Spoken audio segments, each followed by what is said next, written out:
Good morning, students. So, one last topic in Unit 3, which we have to revise, is current shunt feedback amplifier. This is one of the types of amplifier which we have missed out in the last 2 days of revision class. So, we'll do this and then we'll go back to the basics of Unit 3 and see how to prepare for your end semester examinations. So we have seen in the last class about current series feedback and voltage shunt feedback, and current shunt is a last type of feedback amplifier which we are going to see, and this has only one example. See, voltage series have three examples for voltage series. For current series we have two, for voltage shunt we have one, and for current shunt we have one. So it is very simple to remember the type of circuit for current shunt and voltage shunt. For voltage series and current series, it is going to be based on the concept. So I'm going, this circuit is going to represent a current shunt feedback amplifier. So you will see a cascaded common emitter amplifier, two stages of cascaded CE amplifier. So output of first amplifier is given to input of second amplifier, and output of second amplifier is taken as V out. And the feedback is given from the emitter of the second amplifier connected to the base of first amplifier to the resistance R dash. So this R dash is going to act like your feedback resistor, so which is going to send the signal back to the input side. RC1, RC2 are your load of the respective transistor stages, and first transistor we have grounded the emitter, but second transistor we have RE, because if we don't have this emitter resistance, then this R dash will be indirectly connected to ground. So if you ground the emitter in the second transistor also, then this R dash is between base and ground, so it is not going to act like your feedback.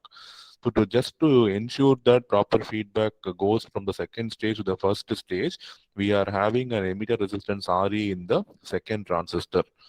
So you might have a question, common emitter amplifier, usually emitter will be grounded, but first emitter we have grounded, but second emitter if we ground, then the purpose of having R dash is lost. So to ensure that the proper feedback goes from the second stage to the first stage, we have an emitter resistance RE in the second transistor amplifier. The other thing, VSRS, is going to be the input voltage and the source resistance which we are going to employ. And I'm going to measure VO from the collector of your 2. And you know, the total feed, first amplifier provides a phase shift of 180. Second amplifier provides a phase shift of 180. So the total phase shift is going to be 360. So if you give a proper sine wave to this amplifier, after amplification, you will get the sine wave as it is only in the amplified version. There will be no phase shift because the two phase shifts sum up to 360 degrees or 0 degrees.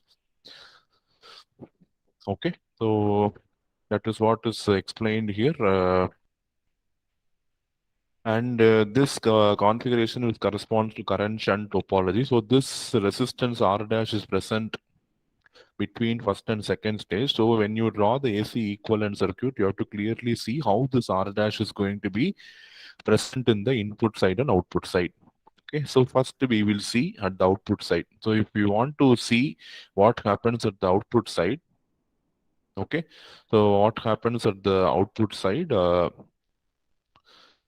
we have to take the input to be 0. There is no input given to your circuit. Okay, remove the input. So this VSRS will not be there and this base will be directly grounded. Okay, and only I have this VCC, so collector current coming through the transistor, the emitter current will come out and it will split into 2. Okay, so current is splitting, so I can say the two resistances are going to be parallel.